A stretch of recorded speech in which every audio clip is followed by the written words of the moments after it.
Welcome to the Tuesday, March 14th, 2024 council meeting. Acknowledge we're holding this on the traditional lands of the Kalama Nation. And we'll start with the adoption of the agenda. Councillor Isaacs. I move that agenda for the March 14th, 2024 special council meeting be adopted as presented. Seconded by Councillor Southcott. Any discussion? All in favor? Passed unanimously. Item number 3 is reports for decision, and it's the Powell River Airport Runway Rehabilitation Project.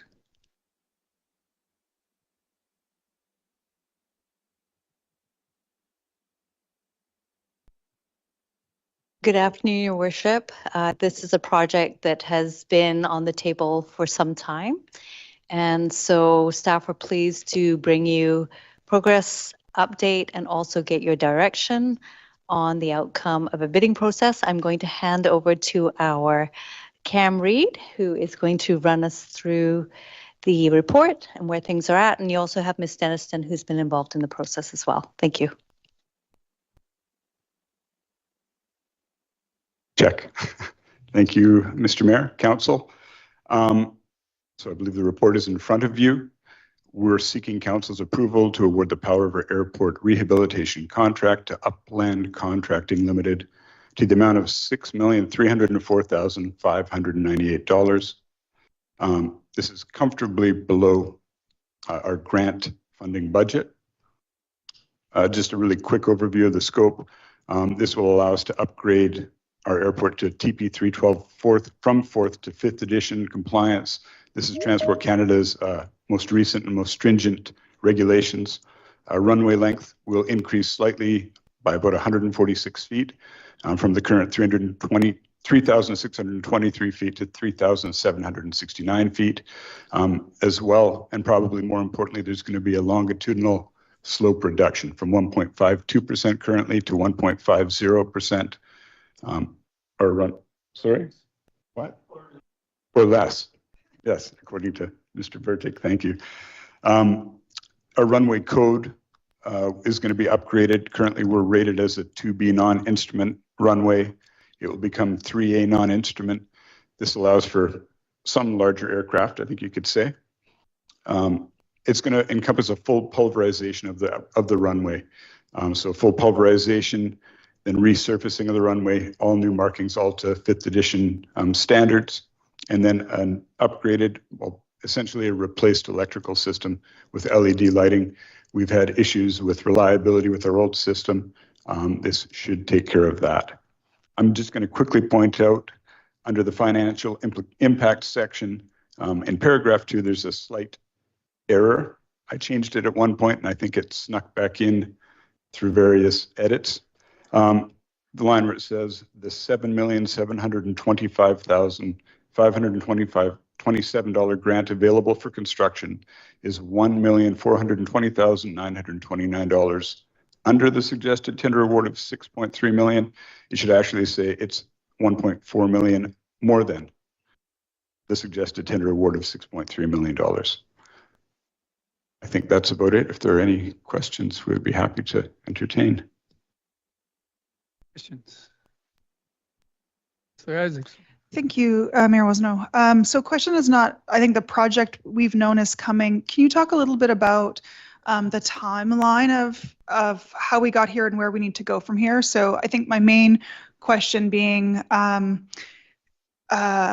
it feels like there's a bit of sense of urgency, and you know, this is not a regular council meeting, and so we haven't deliberated at a committee of the whole, for example. This is going straight to council, and so would there be an issue with deferring this decision to next council meeting so that it is part of our regular meeting schedule, or are there other things that would that impact the project in some way in going forward? Thank you. Yes, there is some time pressure. Design for this project took much longer than anticipated. Basically, all of 2023 was spent with design, trying to get this moving and off the ground. We received final design at the end of January this year. So basically, immediately to tender to try and get this moving.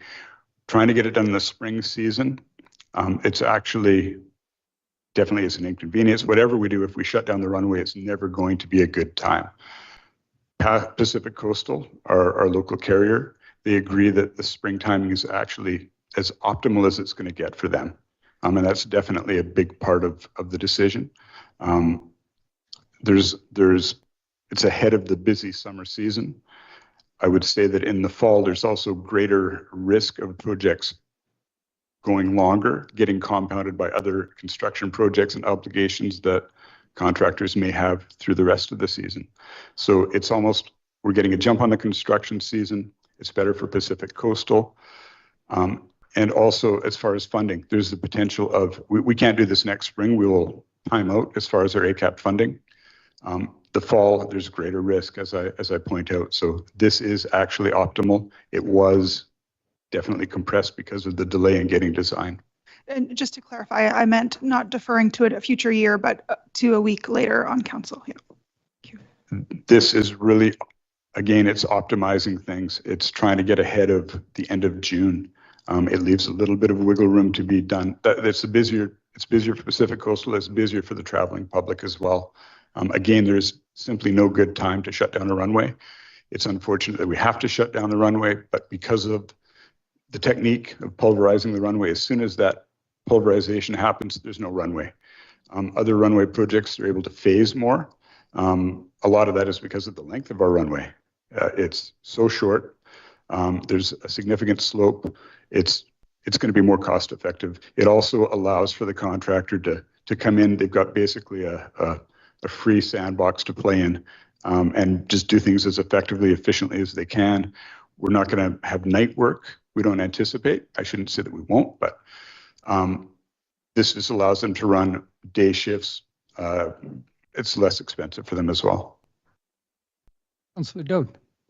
I've got a few questions. First off, when I look at Appendix 2, summary of tenders, there's two tender prices. One is for the tender price without optional work, and the other one, and that looks like the one that you're recommending acceptance of, and the other column is tender price with optional work. And I wonder if you could fill me in on what the optional work is and who decided we didn't need it. Yes, that was, thank you. That was a decision working with engineering. They were items that were not as important. Some of it was to do with geotextile, I believe, and covering some of the end areas. Relatively insignificant work was our feeling. So keeping the costs as low as we can, going with the lowest possible cost. Okay, so I didn't hear exactly what those optional items were. There you go. So one was going with a different type of pipe, HDP versus concrete, I believe it was. Yeah, so HDP piping, it wasn't deemed to be advantageous to go with that. And then there was something to do with geotextile and erosion control. We didn't do that on the west end of the runway when that work was done several years back. I don't believe it was deemed necessary. It worked out fine without, just by seating. Okay, and the other question is, who is going to be managing the project? Is it city staff, or is there any other engineering firms involved, or is it just city staff and the contractor? It will start with city staff, and then very likely we will be seeking basically a firm to look after project management. There's such a quick turnaround, I have to admit, as far as going from design to getting the project going. This is probably just the most expedient way of doing it. I think what you're saying is you're going to put out an RFP for project management after we've approved the project? Is that the plan? Yes, that's essentially how it would work in our eyes. Okay. And do you expect that that project management would fit within the overall budget? Yes, absolutely. Yeah, no indications that it wouldn't. Thank you. Councillor Palm. Your Worship, through the chair, first of all, I want to say thank you for the report, and it's nice to see that a credible firm was the low bidder and came in substantially lower than the second lowest number. So that's all good, and that number reflects within budget, correct? Reflects a price within budget. Yes, absolutely. Very good. So I'm hearing concern from our Chamber of Commerce board. They're not happy that the runway is going to be, and the airport's going to be out of commission for Pacific Coastal for 2 months. They've raised a number of issues to me. Why aren't we doing work throughout the evenings like we did when we upgraded the west end of the runway some time ago? Why aren't we doing everything possible to alleviate that 2-month time span? Can you just elaborate? Is there any possibility, Mr. Bertig and yourself, to limit the downtime of Pacific Coastal's operation? Thank you. I would say that we've done our very best to make that exactly the situation by stating 8 weeks. We felt that was actually quite a tight window in which to accomplish this work. There was some guidance as well through our engineering and design firm, just how quickly they thought the work could be done. As far as being able to do nighttime operations open during the day, again, the technique of pulverizing the runway makes that an impossibility. It shuts the runway down. So the process being done here is pulverizing, compacting the heck out of the runway, which now becomes sub-base, adding granular to build it up to adjust the slope, and then resurfacing. So it's much more in depth. I realize it's a big operation that we're undertaking here. Mr. Bertig, what do you have to add? Yeah, we've worked alongside the engineer to minimize the closure as much as possible. We did speak to them about nighttime work, but as soon as that runway gets milled, the runway is closed until we get not only the repaving done, but the remarking of and some significant electrical that has to be in place prior to opening up the strip again. Unfortunately, we have a short runway, so we don't have the option of utilizing a portion of it while we do the construction, nor do we have a second runway to alleviate that as well. So we have to crack this egg in order to make this omelet. So it's unfortunate, but we looked at a timeline that would assist Pacific Coastal and at the best that we can. I also understand that Transport Canada, when it comes to airports, is a very stickler for safety and proper procedures. So I appreciate your report, and I hear the concerns of our chamber board. But anything we can do to get the message to our contractor to try to shrink the timeline would be greatly appreciated. Sure. Thank you, gentlemen. Got a question. You indicated that with this work, designation will be 3A. As Pacific Coastal indicated, whether or not this would allow a different type of larger craft to land. Thank you. So Pacific Coastal haven't indicated that they would change their aircraft. They have their fleet, their current Saab 340, which comes in occasionally now. It fits within this designation. This designation would also allow for some larger aircraft as well, should they upgrade, if you want to call it that, or change their fleet. Thank you. As well as increased payload too. So Thank you. Councillor Almeida. Thank you, Mayor. A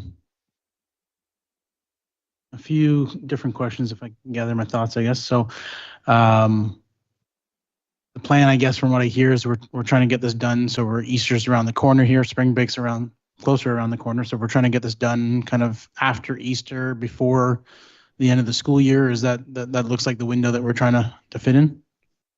Yes, definitely. The cutoff would be June 15th. So an 8-week closure before June 15th. And again, that's to keep on this side of the busier season. Pacific Coastal has indicated that, yeah, towards the end of June, it's getting very busy for them. We've seen that with our, passenger counts as well. So it does make sense. And then, thank you. And then, we're basically almost building ourselves a new airport, but just don't have the luxury to build it in a different location. That seems to be the case, right? So the benefits of this, I guess this is a project that might not need to get done, hopefully, for the rest of our lifetimes, and maybe even my children's lifetimes.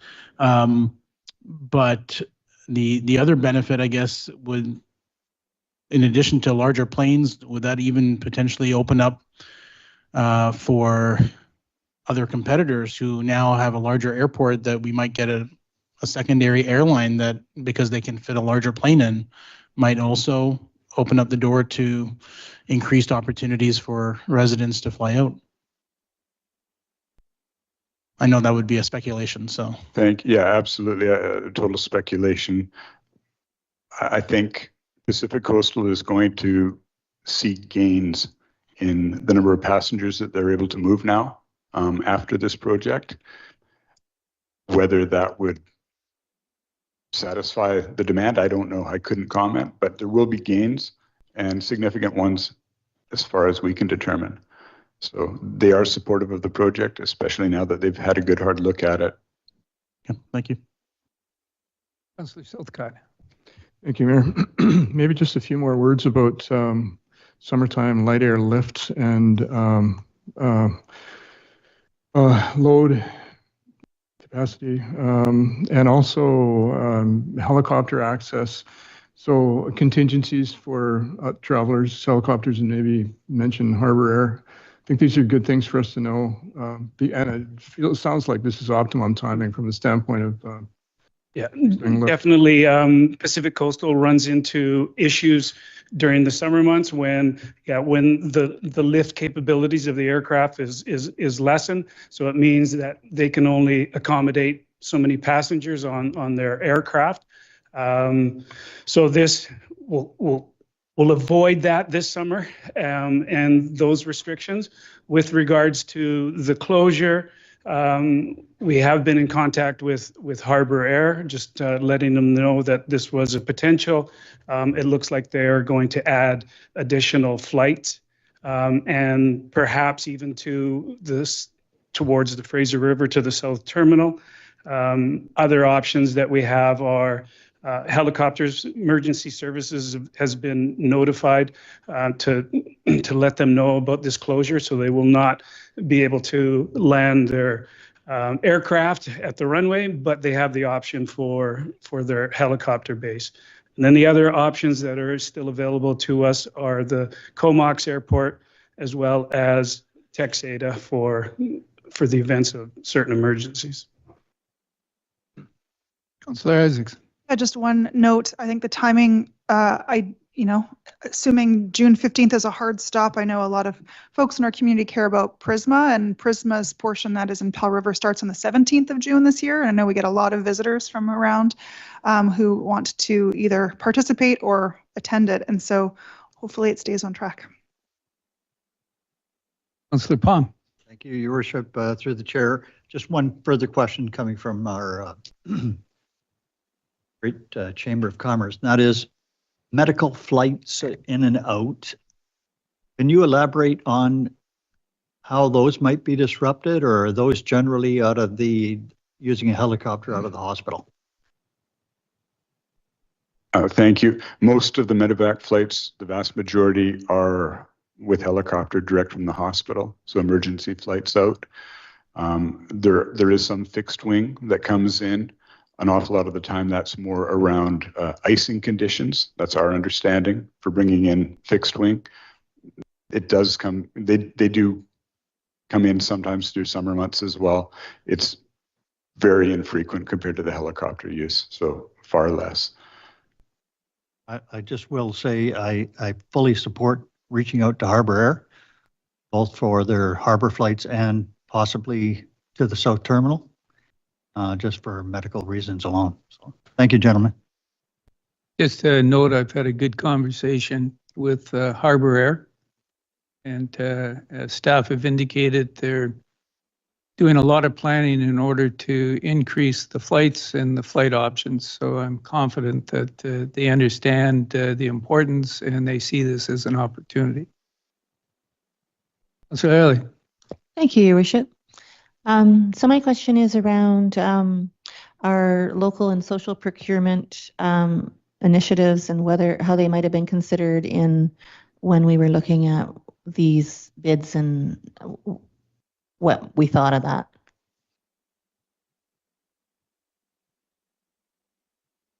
I'm possibly not the correct person to speak to this, not quite my area of expertise. Essentially, it was low bid. What was the process? I think there was some consideration the fact that it's a relatively local, contractor.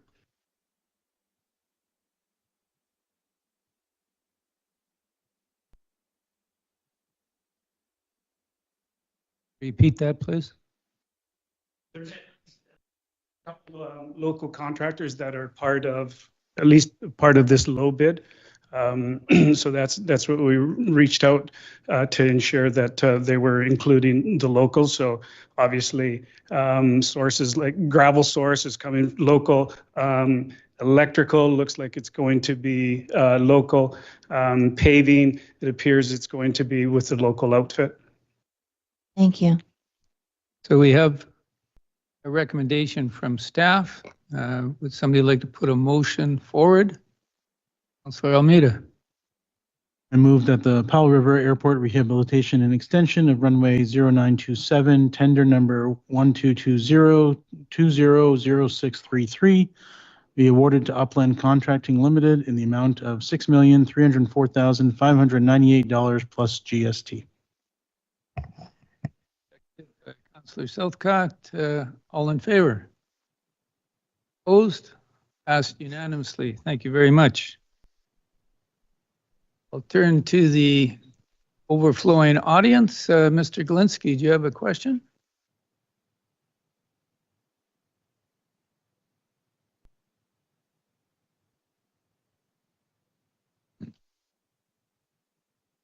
Thanks, Your Worship. Many of my questions have been asked and answered, so I appreciate that in the discussion with Council.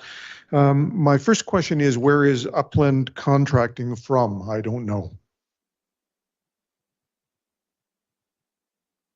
They're from Campbell River. I thank Mr. Reid for the response there. With regard to the ACAP grant, it was in the neighborhood of $8 million, and this bid has come in at $6.3 million. I'm wondering what happens with the additional money that has been procured from the federal government, whether it will still be in circulation with the city or whether it will have to be returned. My understanding is that if we don't spend it, it's not ours to spend. So there's no gain to the city for being that far under. Thank you very much. I'm wondering about the paving, whether it's just the runway or whether it involves the taxiway and the apron in front of the terminal as well. It's just the runway and then tying in and transitioning the runway to the taxiways, which are in much better condition than the runway. They were already done not that many years ago. That sounds good. I appreciate the response. Duration of construction is about 8 weeks, I've heard. The Saab aircraft we don't know about. So I think those were my questions, Your Worship. Thank you very much for the opportunity. Do we have any other questions? Please come forward, state your name. Bill Turner, pilot and executive of the Westview Flying Club. I hear we have an end date. Do we have a definitive start date when we have to park our airplanes? Not quite. Once contract is awarded, then we'll get definitive schedule. Yeah, it's basically early April. Great, thanks. You're welcome. Do we have anybody online with a question? Worship, Councillor Palm. I have one more question that the chamber is asking, and that is, with the flights not flying and people with mobility issues having to take the ferry, there's some concern over our present connector shuttle service that does not service those mobility challenged individuals getting on the ferry very well. So the question from the chamber is there been any thought of perhaps utilizing a second Zunga bus to provide that mobility challenged group an opportunity to get out to the ferry on some type of schedule? I will say, and thank you, our regional service does offer fully accessible service out to the ferry twice a day. So there is some regular service. I think a lot of folks don't understand or don't realize that service is there. We hadn't explored Zunga, utilizing it for that, just because there is an existing BC Transit service in place. So when Mr. Galinsky is writing up his article in regards to this, maybe he could mention that mobility service that we're providing that people maybe not are aware of. Certainly, thank you. Okay. Additional questions from callers? All right, could we get a motion to close the meeting? Councillor Isaacson. I move that council move into a closed meeting to discuss matters covered by the community charter under section 90(1) F, law enforcement, if the council considers that disclosure could reasonably be expected to harm the conduct of an investigation under or enforcement of an enactment, and I, the receipt of advice that is subject to solicitor-client privilege, including communications necessary for that purpose. Worship, if I could just add something. I talked to staff. I have an issue that's come up that needs to be talked about hopefully today before next week in camera. I'm reaching out to staff to provide the wording that would be necessary to talk about a particular item dealing with our harbor committee. Okay, we have a motion to go in closed. Is there a seconder? I think we Sorry. second it and then we amend it. Yeah, we need a seconder first. Okay. So we now have, did you have an amendment then you would like to turn into the corporate officer? Yes, Chair. With the request Councillor Palm made earlier, it would be, the amendment would be the addition of section A, so personal information about an identifiable individual who holds or is being considered for a position as an officer, employee, or agent of the municipality or other position appointed by the municipality. So if somebody wanted to move that amendment, if you could memorize that whole thing, that would be great. You can just do so by mentioning section A. Moved. And seconded. Okay, any further discussion? We will now vote on the amendment. All in favor? Okay, we passed unanimously the amendment. We'll now vote on the motion as amended. All in favor? Passed unanimously. Thank you. Now close. Move to adjourn.